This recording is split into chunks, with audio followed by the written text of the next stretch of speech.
کیا انڈیا آرام سے بیٹھ جائے گا یا ہم فوج پاکستان تو تیار ہے، پاکستان کی سیاسی ایلیٹ کہاں تک یہ اسی طرح چلاتی رہے گی؟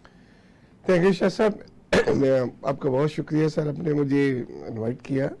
میں کہتا ہوں سر، جو میں نے اپنی لائف ہسٹری میں دیکھے ہیں 71 کے بعد 65 میں قوم اس طرح متوجہ ہوئی تھی، اور الحمدللہ جب تک موج کے پیچھے ایک مورل سپورٹ نہ ہو تو جنگیں تب بھی جیتی جاتی ہے جب مورل سپورٹ ہو. اس وقت بھی جنگ جیتی گئی تھی، تو میرے خیال میں عوام کی جو نا بہت زیادہ تائید حاصل تھی. اور اس دفعہ تو جذبہ جو تھا وہ 65 سے بھی زیادہ ہم نے دیکھا ہے، کیونکہ ہمارے علاقے جو ہے بارڈر کے نزدیک ہے. خدا نہ خاصہ کو کوئی نہ کوئی ڈرون کا اٹیک ہوا بھی ہے تو لوگ ڈرے نہیں ہیں، لوگ اس کے پیچھے بھاگتے رہے، ڈرونوں کو پکڑ کے اس کو یقین جانے وہ جوتے مارتے رہے ہیں. یعنی یہ قوم کے اندر اتنی زیادہ جو ہے نا انرجی آئی ہوئی تھی، وہ بڑے کانفیڈنس سے کہ ہماری آرمی جو ہے وہ الحمدللہ پاکستان کی نہیں پوری دنیا میں جو نمبر 1 ہماری ایئر فورس ہے. تو ان کو یقین تھا کہ یہ اگر انڈیا نے ہمارے اوپر جو اٹیک کیا ہے تو جنگ ہم ہی جیتیں گے. یہ انڈیا صرف ہارا نہیں ہے، انڈیا نہیں صرف ہارا. آپ نے دیکھا کہ انڈیا نے 20 سال سے ایک نیریٹو اسٹیبلش کیا ہوا ہے، اس سے ہم بھی متاثر تھے. بالکل اکنامیکلی طور پر وہ اس سطح پر ہے کہ ہم مقابلہ نہیں کر سکتے. جی بالکل. فوجی لحاظ سے اس طرح ہے، سفارتی لحاظ سے اس طرح ہے، جمہوری لحاظ سے اس طرح ہے. اور ہمارے جو مڈل ایسٹ جس کو ہم اب میں تو ان کو بہت زیادہ اسلامی امہ نہیں کہتا، وہ تو ماڈریٹ ہیں، وہ بھی ان سے متاثر ہو کے $100 بلین کی ناقابل شکست نظر آتا تھا. اسی طرح انہوں نے پاکستان کو ایک عام سی چیز سمجھا جو ان کو منہ کی جب چپیٹ پڑی ہے تو پھر اب دنیا کو ہوش آیا. بالکل. دیکھیں نا ان کا جن کی آپ بات کر رہے ہیں سب کا انٹرسٹ یہی تھا، خدا نہ خواستہ یہ اگر جنگ بڑھ جاتی ہے، پاکستان جس طریقے سے ان کو ختم کر رہا ہے انڈیا کو، تو ان کو جو بڑے تھے نا جی بڑے لوگ، ان کو اپنی فکر پڑ گئی کہ ہماری جو تجارت ہے وہ کہاں جائے گی، اتنی بڑی پاپولیشن ہے انڈیا میں، ہم ٹریڈ کر رہے ہیں. تو سر میں یہ کہتا ہوں کہ جس طرح آپ نے بات کی کہ یہ سب جنگ جیتنے کے بعد ہمیں ابھی یہ بالکل خاموشی سے یا بڑا بالکل ایزی نہیں لینا چاہیے اس مقصد کو کہ ہم جنگ جیت چکے ہیں اور اب یہ آئندہ وہ انڈیا وہ نہیں کرے گا. سر دشمن انتہائی ہمارا چلاک ہے، مکار ہے، وہ کبھی بھی باز نہیں آئے گا. میں جو ایک اسٹوڈنٹ آف پولیٹکس میں سمجھتا ہوں کہ وہ میں بھی مسئلہ سے کام لے گیا ہے، وہ پھنس گیا ہوا تھا، اس نے امریکہ سے مدد لے لی، جو بھی ہوا ڈراپ سین ہوا، لیکن ان فیوچر میں آج بھی سمجھتا ہوں کہ وہ اپنی حرکتوں سے باز نہیں آئے گا. پاکستان نے کم از کم یہ ثابت کر دیا ہے پوری دنیا میں سر، پاکستان نے ثابت کر دیا ہے کہ پاکستان کی فوج جو ہے وہ جناب بہت ان سے بہت آگے ہے، ٹیکنالوجی ہماری آگے ہے، جذبہ ہمارا ان سے بہت آگے ہے. صرف یہی قوم میں میسج جو دینا چاہتا ہوں، ساتھ جو الائز ہیں جی سر وہ سب کو اپنی شکست تو سمجھ رہے ہیں نا. بالکل سر. اس کا مطلب ہے کہ وہ تو تیاری بھی کریں گے اور سازش بھی کریں گے. دونوں طریقے ہیں جی ان کے بعد، وہ کریں وہ بھی کریں گے اور یہ بھی کریں گے. لیکن اس کے باوجود جو میں یہ چاہتا ہوں سر کہ قوم کو پولیٹیکل جو ہمارا جب تک میں یہ سمجھتا ہوں کہ جب تک ہمارا پولیٹیکل سسٹم جو ہے نا وہ اسٹرانگ نہیں ہوتا، اس وقت تک بھی دشمن کو موقع مل جاتا ہے کہ وہ کوئی نہ کوئی تقریب کاری کرتا رہتا ہے، جیسے وہ بلوچستان میں کرتا ہے، کبھی وہ کے پی میں آ جاتا ہے، کبھی اس طرح ان کی حرکتیں وہ چاہ رہی ہوتی ہیں. ہمیں جو ہمارے بارڈرز ہیں، ہمیں سب سے پہلے یہ چاہیے کہ ہم اپنے گھر کو ٹھیک کر لیں، ہمارے گھر میں وہ دشمن نہ گھس سکے، ان کی جو ہڈن پلیسز ہیں یا جن سے ان کے کانٹیکٹ ہے ان کو ختم کیا جائے، اور پاکستانی قوم کو یہ نیشنل اسپرٹ دی جائے. ایک ملک کے لیے تمام پولیٹیکل پارٹیز بھی اکٹھی ہو جائیں اور اپنے تمام جو ہے پبلک ہے ان کو یہ میسج دے دیا جائے کہ in the best interest of Pakistan ہم سب 25 کروڑ عوام جو ہے وہ بٹ صاحب کو جو انہوں نے فرمایا اس میں یہ جو سمجھا ہوں، دیکھیں وجہ یہ ہے کہ ریاست جو ہے نا، ہر آدمی یہ سمجھنا جب شروع کر دے گا کہ میں ریاست ہوں، میں ریاست کا ایک یونٹ ہوں، یہ مجھے یہاں انصاف ملتا ہے، میں پولیٹیکل طریقے سے کوشش کر کے آگے آ سکتا ہوں، میں فیکٹری لگا سکتا ہوں، میں جو میرٹ پر کام ہو سکتا ہے، تو وہ ریاست کے ساتھ زیادہ وفادار ہو جاتا ہے. اب اس ان حالات میں آپ دیکھیں کہ انڈیا سے ابھی جو انہوں نے سسپینشن کی تھی کہ انہوں نے کہا کہ سندھ معاہدہ سسپینڈ کر دیا، ہم اس کو نہیں مانتے، چلو نہیں مانتے. انہوں نے ہمارے لوگوں کو فارغ کر دیا، بارڈر پر بھی پابندیاں لگا دیں، ایئر اسپیس پر ہم نے بھی لگا دی. یعنی جنگ کے بعد جو ان کے ڈائریکٹر جنرل ملٹری آفیسر تھے ان کی ملاقاتیں ہوئیں، ایکسٹینشن ہوئی، لیکن مسئلہ کوئی ابھی وہ حل تو نہیں ہوا جہاں رکا تھا. ہاں اقبال شاہ صاحب شکریہ. گزارش یہ ہے کہ یہ تو ابھی سیز فائر ہوا ہے، یہ میں کہہ رہا ہوں. یہ جنگ بند نہیں ہوئی، یہ جنگ ختم نہیں ہوئی. ہوا دراصل یہ ہے کہ ہندوستان والے جو ہیں انہوں نے اپنے ملک میں بھی اور بیرونی دنیا میں بھی یہ ایک تاثر قائم کیا تھا کہ پاکستان اور بھارت کی جنگ جو ہے اس میں بھارت والے پاکستان کو 1-1.5-2 دن میں مفلوج کر دیں گے، اور تاکہ یہ جنگ کبھی بھی مکمل لمبی چوڑی وار یا اٹامک وارفیئر میں کنورٹ نہیں ہوگی. تو چنانچہ پاکستان کو مفلوج کرنے کے لیے انہوں نے بڑے پیسے خرچ کیے تھے رافیل پہ. وہ بلکہ انہوں نے آج سے 5 سال پہلے مودی صاحب نے وہ اس کم وقت نے کہا بھی تھا کہ اگر ہمارے پاس رافیل ہوتے 2019 میں کہا تھا جب ہم کیا کرتے. تو یہ آج جو صورتحال ہے یہ ہے نو وار نو پیس. اس وقت جہاں ہم اس وقت کھڑے ہیں نو وار نو پیس. اور اس کے لیے ساری دنیا میں جو سوچنے سمجھنے والے لوگ ہیں وہ فلسفے بناتے ہیں، اور پھر دنیا جو ہے وہ دیکھتی ہے کہ آنے والے دنوں میں جو یہ کسی نے کہا تھا یہ ایسا ہو گیا. یہ جب روس ختم ہوا تو امریکہ میں وہ ہارورڈ یونیورسٹی کا سیموئل ہنٹنگٹن تھا، اس نے کہا جی کہ یہ ایک منٹ آپ کی طرف آتے ہیں، میں ملک صاحب کو سلام کر لیں. سر السلام علیکم. جی وعلیکم السلام میاں صاحب، بہت شکریہ. Thank you very much. ذرا حسین شرائی صاحب بات کرنے جی پلیز. ہاں جی. تو اس نے کہا کہ یہ جو اگلی صدی ہے یہ عیسائیت اور اسلام کے کلیش کی صدی ہوگی، کلیش آف سیولائزیشن. اور آپ 21ویں صدی کا شروع اور دیکھ لیں افغانستان برباد ہو گیا. نہیں، اور یہ دیکھیے اس ہسٹری کو میں نے ایک مثال دی، ورنہ جو ہندو ہیں یا بھارتی ہیں ان کے ہاں رشٹیریا سیوک سنگھ سوامی جو ہے اس کے 100 سال مکمل ہونے لگے ہیں اس سال، اور انہوں نے کچھ نہ کچھ کر کے دکھانا ہے.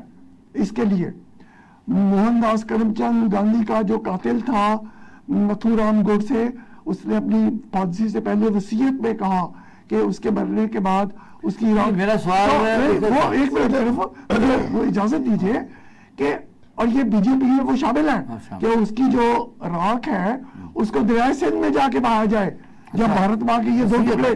ہاں نتھو رام گوڈسے نے یہ وصیت کی، اور آج بھی ہندوستان میں نتھو رام گوڈسے کے نام پہ ہزاروں مندر بنے ہوئے ہیں، اور ہر سال اسی برسی کے موقع پر جو لوگ ہیں اس کے جو رشٹیریا سے یہ بتائیں نا وہ تو انڈیا جو ہے F-35 انڈیا امریکہ سے وہ بتائیں نا.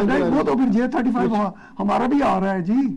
وہ تو اگر امریکہ والے F-35 اسٹیل ان کو دیں گے ہندوستان والوں کو تو چائنا والوں نے بھی J-35 بنانا شروع. نہیں، لیکن میں جو گزارش کر رہا تھا کہ ہمارا اور ان کا جو جھگڑا ہے یہ صدیوں سے چل رہا ہے، اور اس نے جب تک کسی منطقی انجام تک نہیں پہنچنا تو اس نے ایسے ہی چلتا رہنا ہے. آپ نے اسے 20 سیکنڈ اور کہ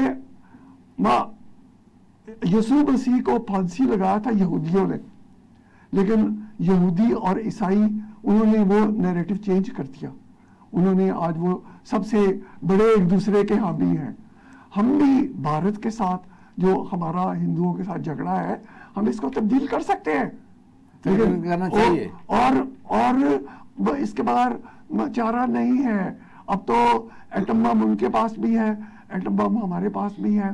خدا نہ کرے اگر یہ چل جائے، یہ جو ہے نا ایٹم بم کی بات ہے، یہ کروڑوں لوگ مر جائیں، میں پوچھتا ہوں بچے گا ہی کچھ نہیں.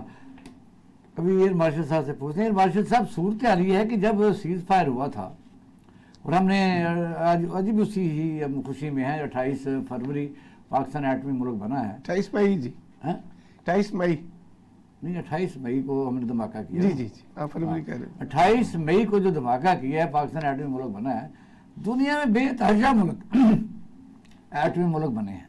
یہ دونوں ملکوں کو مصیبت پڑی ہے کہ ہم نے ایٹم بم بنایا ہے. اور دوسرا یہ بھی ہے